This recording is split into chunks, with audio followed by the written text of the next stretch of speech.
The path to happiness according to Buddha. Have you ever noticed that even when everything seems to be going right, it still feels like something is missing? No matter how much we chase our dreams or accomplish our goals, peace doesn't always follow success.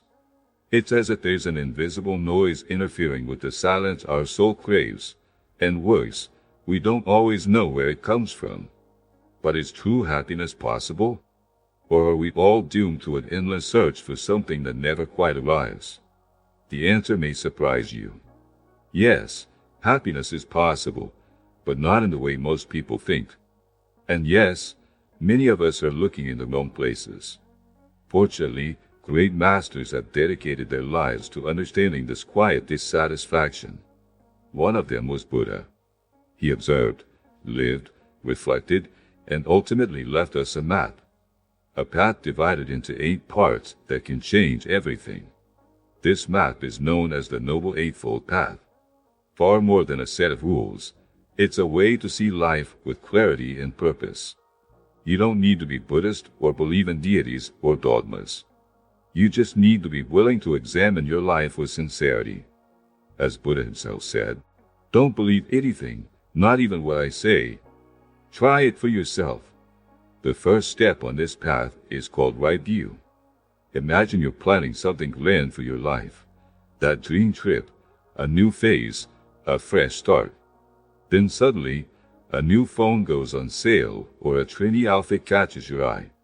The urge to buy strikes, and you give in. Pleasure comes and goes. And the bigger plan gets pushed aside. Right view is about recognizing this. Understanding that much of our suffering stems from the illusion that fleeting things will fulfill us. We feel disappointed because we keep trying to fill an inner space with things that don't last. To have right view is to stop chasing what sparkles and start seeing what truly shines. Next comes right intention or right thought. Buddha warned that thoughts are not harmless. They are seeds. What you nurture in your mind soon becomes feeling, then action, and ultimately reality. If you fill yourself with negativity, anger, jealousy, envy, your life will mirror that. But if you begin to watch your thoughts as if you were tending soil before planting, you'll understand your true power. You can choose what stays and let go of what hurts. The third teaching is right speech. How often do we use words carelessly? White lies, harmless gossip, jokes at someone's expense. And before we know it, our words have caused damage to our image, to our relationships, and most deeply to ourselves. Buddha encourages us to speak truthfully, kindly, and with purpose. This doesn't mean staying silent.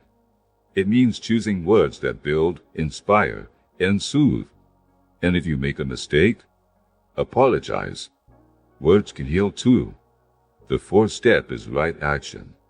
The question here is simple. Are your daily actions taking you where you truly want to go? Our behaviors, even the small ones, shape our future. Yelling at someone in traffic, ignoring someone in need, acting on impulse, all carry consequences, even if delayed. So before acting, ask yourself, does this elevate or diminish who I am? Does this choice create peace or more confusion? Right action isn't about perfection. It's about awareness. The fifth principle is right livelihood. Buddha knew you can't separate your personal and professional life. How you earn money, how you treat people at work, how you conduct yourself, all of this should reflect ethics and balance.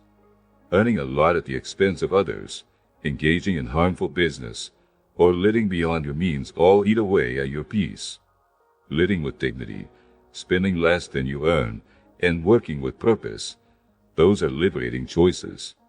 Step 6 is right effort. Many believe that knowing what to do is enough. But it isn't. You have to act. You have to make an effort.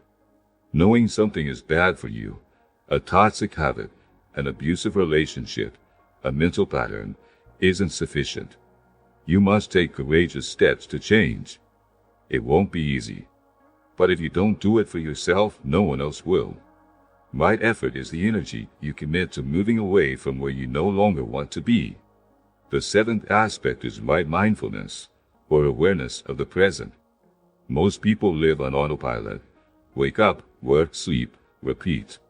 They don't notice what they feel, hear what they say, or pick up on light signals. Right mindfulness is living in the now. It's noticing what you're feeling, recognizing when a bad emotion arises, and realizing that yes, you can change it. This step is about self-knowledge in action, a conscious gaze inward and outward. And finally, the eighth and last step is right concentration. The human mind is like a lake. When stirred, you can't see the bottom. Only when the water calms do things become clear. Buddha teaches that concentration is this stable mental state. It's what allows us to apply all the other steps. And how do we get there? Through practice. Meditation is one of the most effective tools. It doesn't have to be long. You can start with 5 minutes a day. What matters is consistency. Each day, you move a little closer to clarity. Together, these 8 teachings form a virtuous circle. A path that doesn't promise to eliminate all of life's problems, but offers a wiser way to face them. Happiness, according to Buddha, is not the absence of pain. It's the presence of understanding. It's knowing pain will come, but you have the tools to move through it without getting lost. So now I ask again, do you truly feel happy? Or are you postponing happiness until everything is perfect? And more importantly, what have you actually done to live better? Sharing is a generous act. Sometimes what you discovered is exactly what someone else needs to hear. Tell us in the comments how you've applied, or plan to apply, any of these steps. And remember, it's not about perfection. It's about presence. Grateful always.